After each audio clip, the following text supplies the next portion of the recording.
إذ يريكهم الله في منامك قليلا।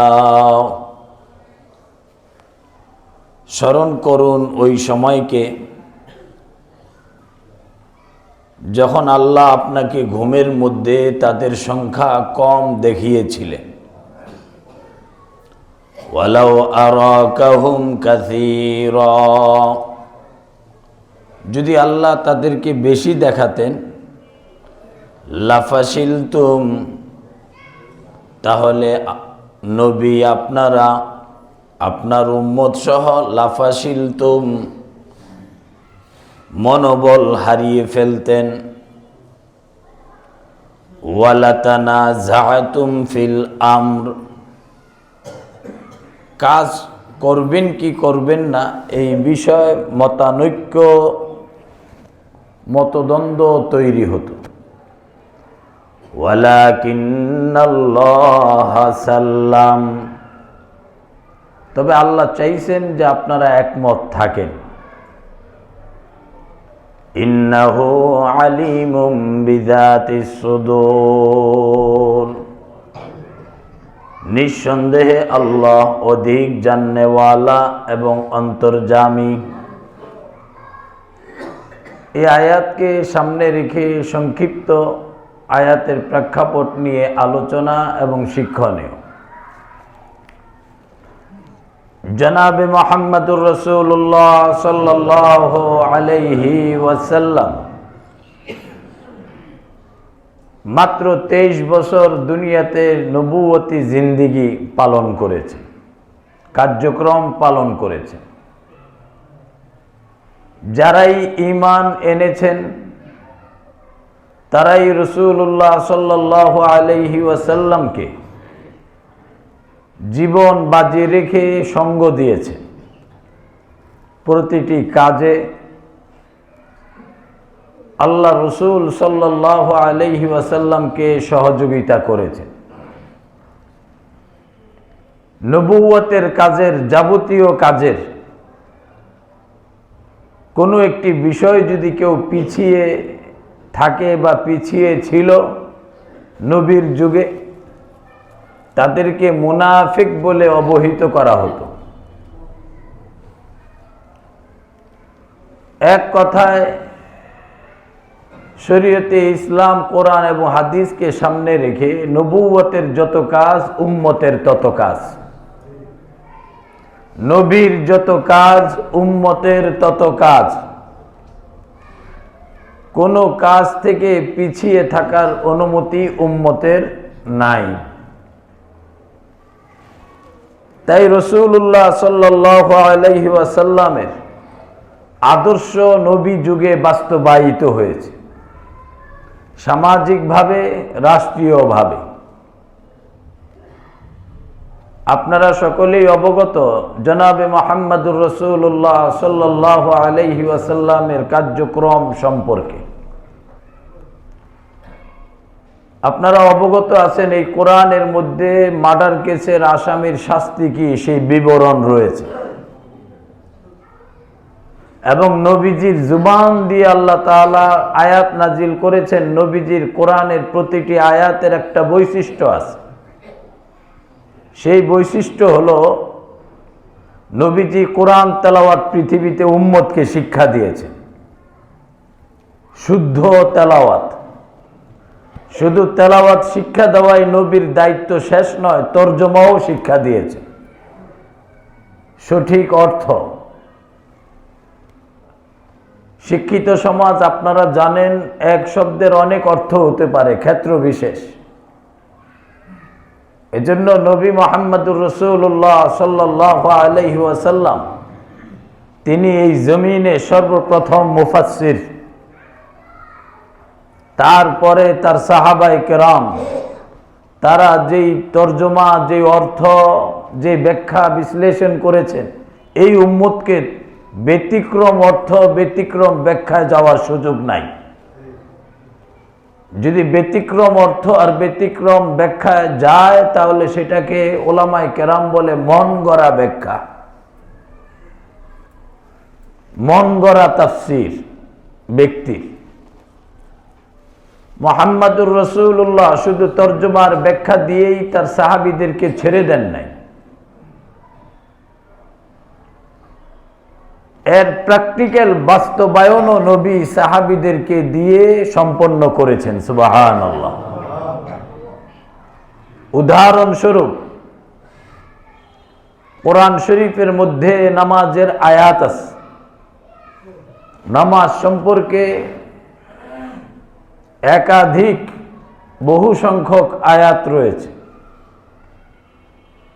এই আয়াতগুলোর তর্জমা এবং ব্যাখ্যা দিয়েই নবী তার সাহাবীদেরকে ছেড়ে দেন নাই, তাদেরকে নিয়ে নামাজ আদায় করেছেন আর বলেছেন সল্লু কামা রাআইতুমুনি, নামাজ পড়ো যেভাবে আমি নবীকে পড়তে দেখো।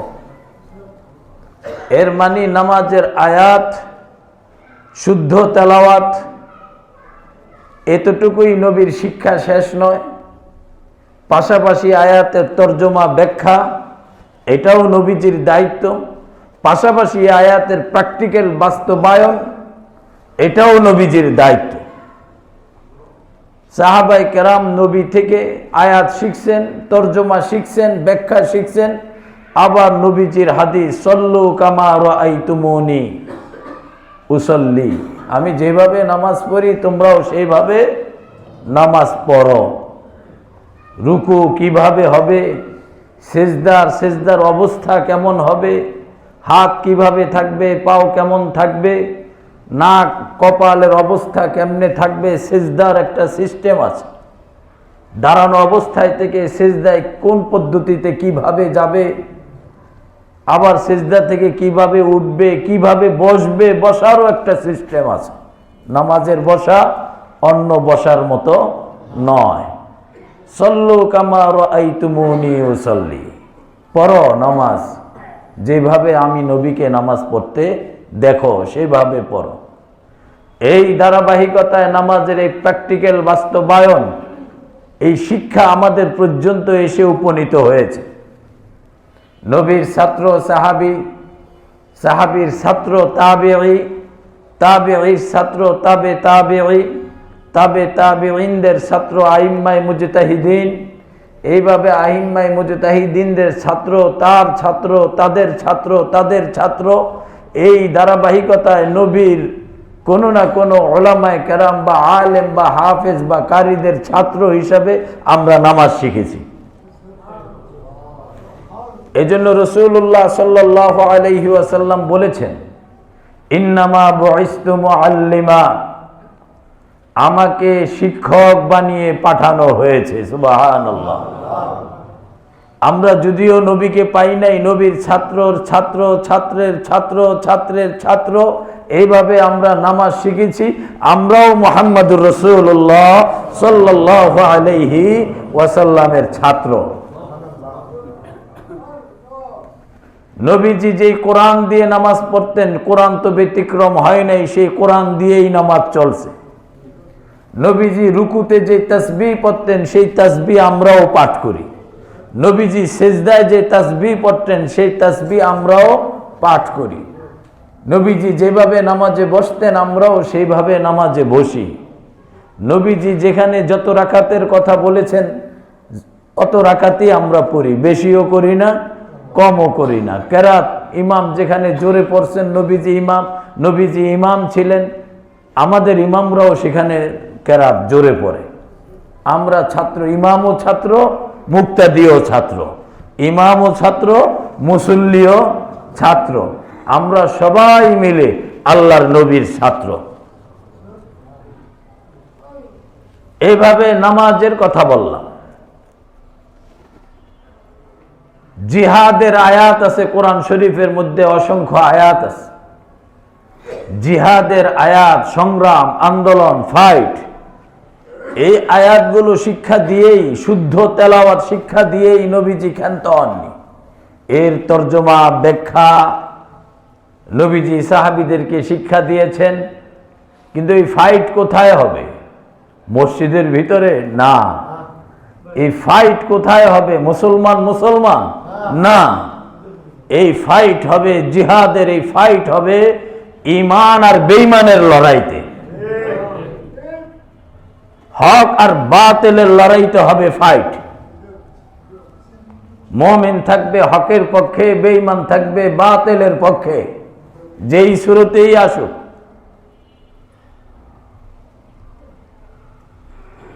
জনাবে মুহাম্মদুর রাসূলুল্লাহ সাল্লাল্লাহু আলাইহি ওয়াসাল্লাম সাহাবীদেরকে নিয়ে এর জিহাদ, ফাইট, আন্দোলনের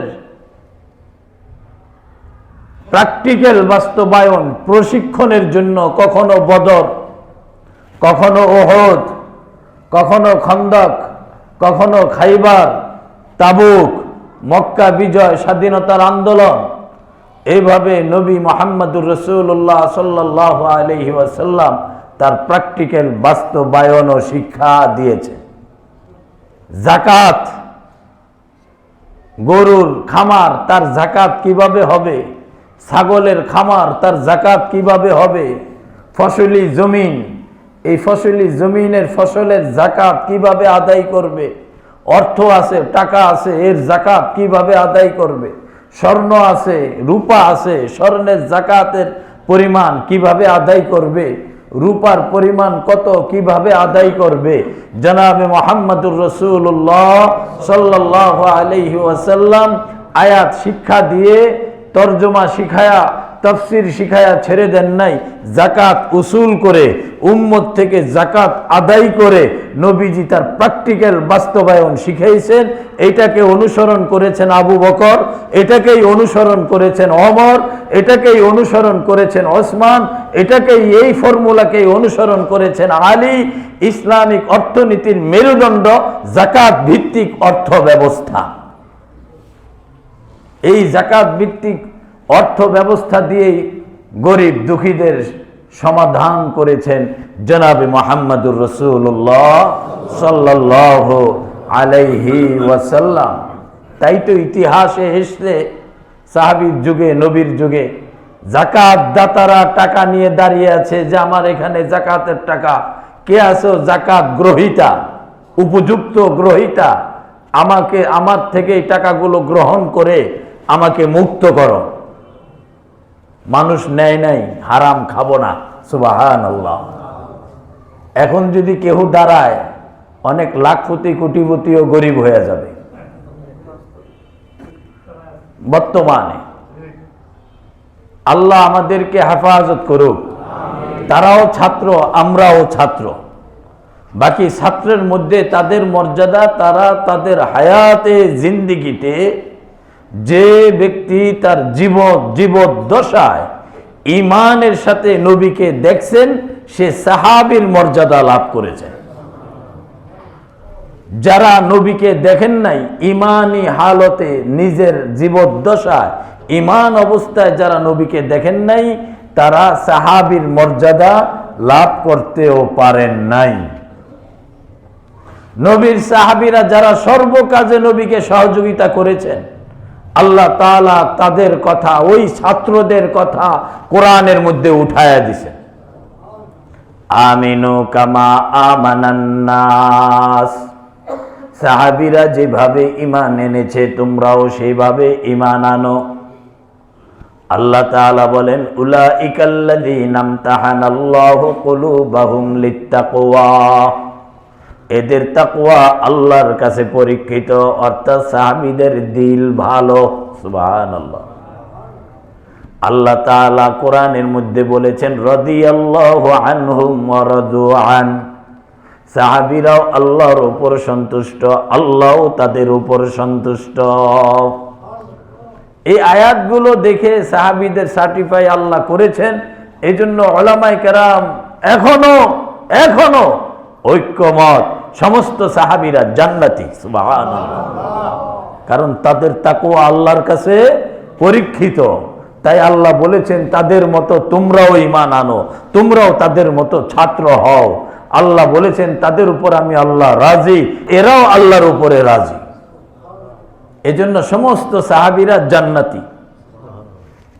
রাসূলুল্লাহ সাল্লাল্লাহু আলাইহি ওয়াসাল্লাম তাই বলেছেন, আসহাবি কান্নুজুম, আমার সাহাবীরা আসমানের নক্ষত্রের মতো, তারকারাজির মতো। বিআইয়িহিম ইকতাদাইতুম ইহতাদাইতুম, তোমরা যদি আমার একজন আদনা সাহাবীকে অনুসরণ করো তাহলে তোমরা হেদায়েতের রাস্তা পেয়ে যাবা। আকাশের নক্ষত্রের মতো দুনিয়াতে এমন কোন শিক্ষক আছে নবী ছাড়া যে বলবে আমার ছাত্ররা মডেল, আমার ছাত্ররা আসমানের তারকার মতো? ভার্সিটির কোন শিক্ষক বলুক?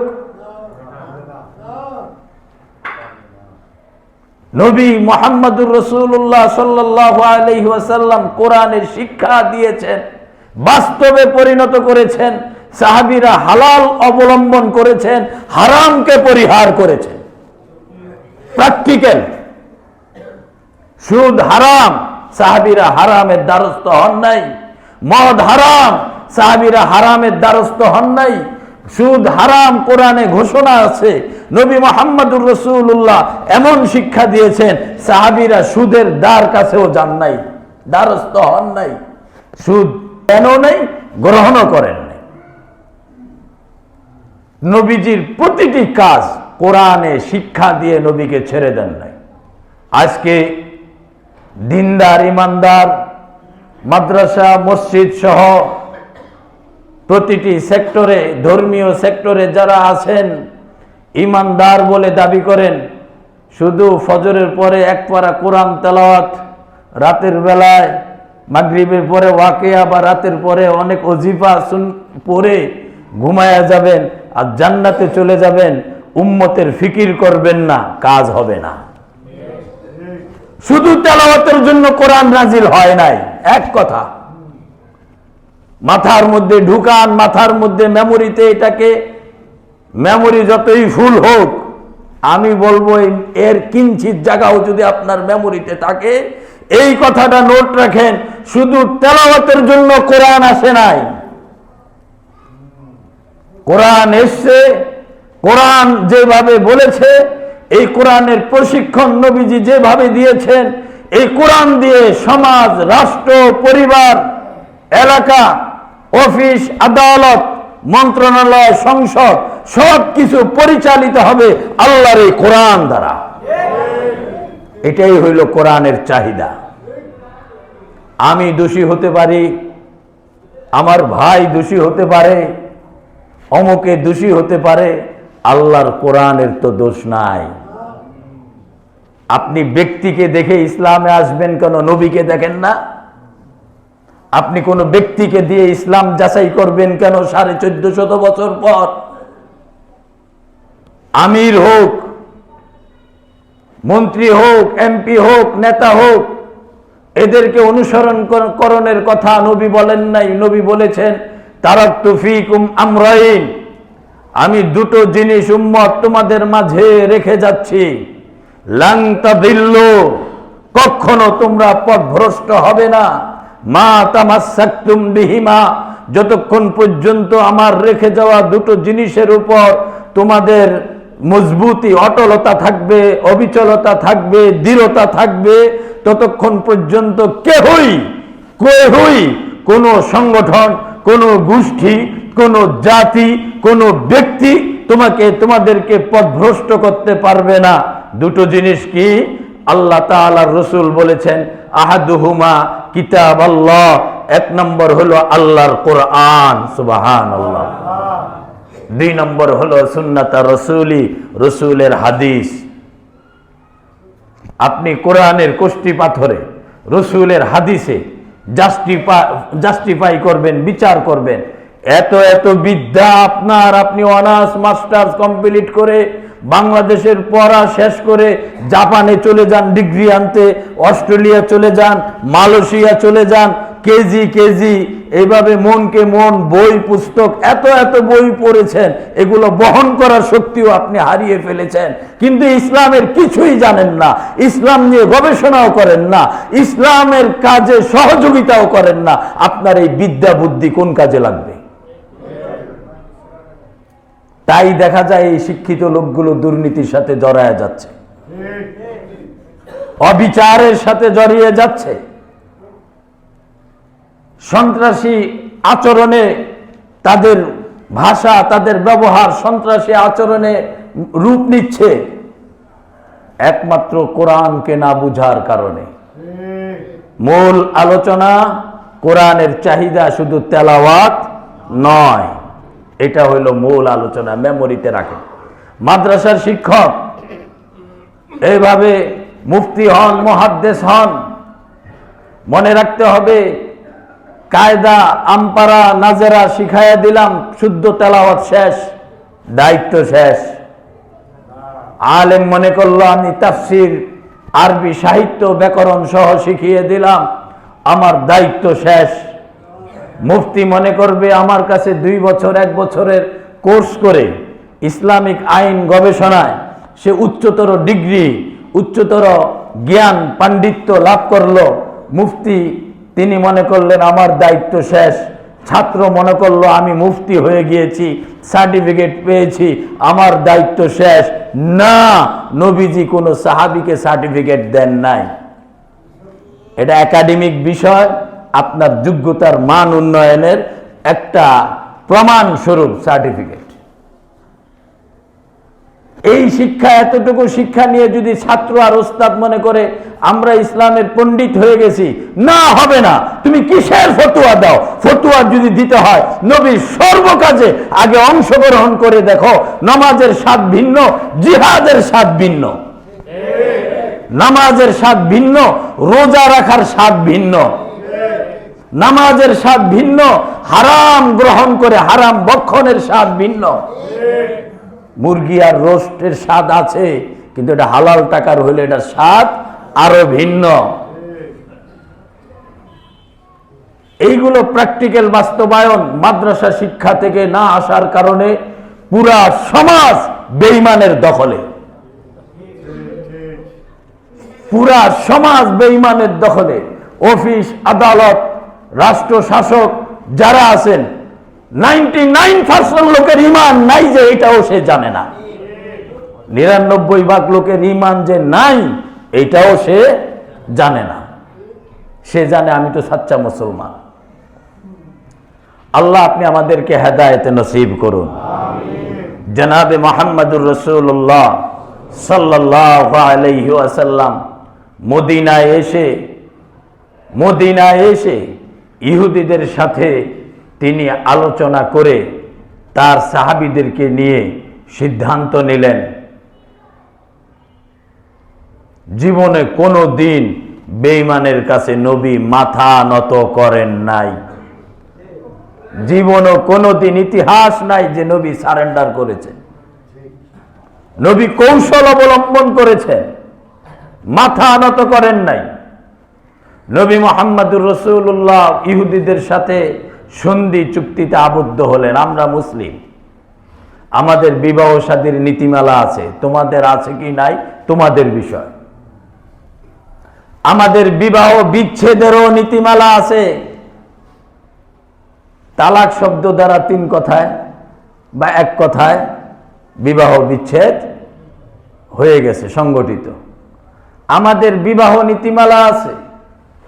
এই নীতিমালা অনুসরণে যে সন্তানগুলো দুনিয়াতে আসে এগুলো হলো সুসন্তান।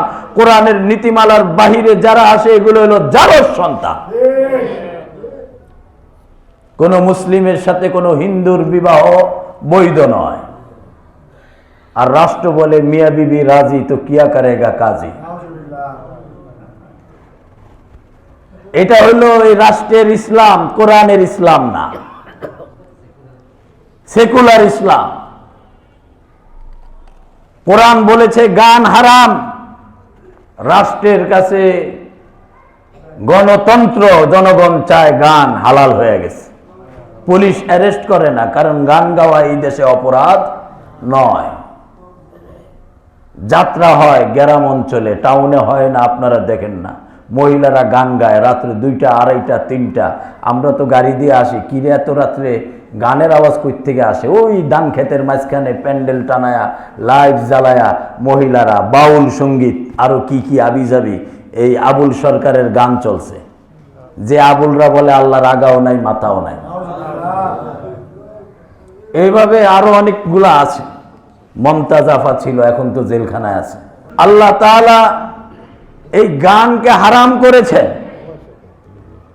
ইসলামে হারাম, কোরআনে হারাম, নবীর ফতোয়া হারাম, সাহাবীর ফতোয়া হারাম, তাবেঈনের ফতোয়া হারাম, তাবেঈনের ফতোয়া হারাম, আইম্মায়ে মুজতাহিদের ফতোয়া হারাম, বর্তমানে ওলামায়ে কেরামের ফতোয়া হারাম। কোন আলেম বলতে পারবে না গান হালাল। সেই গানও তো এখন শহীদদের স্মরণে আমরা গেয়ে থাকি। 16ই ডিসেম্বরে গান হয় সালাম বরকত, বাদ্যযন্ত্র সহ। শহীদদেরকে কোরআন তেলাওয়াতের মাধ্যমে স্মরণ করো, শহীদদেরকে নামাজের মাধ্যমে স্মরণ করো, শহীদদের আদর্শ অনুসরণ করো, শহীদদের রক্তকে মূল্যায়ন করতে শিখো, শিক্ষা গ্রহণ করো।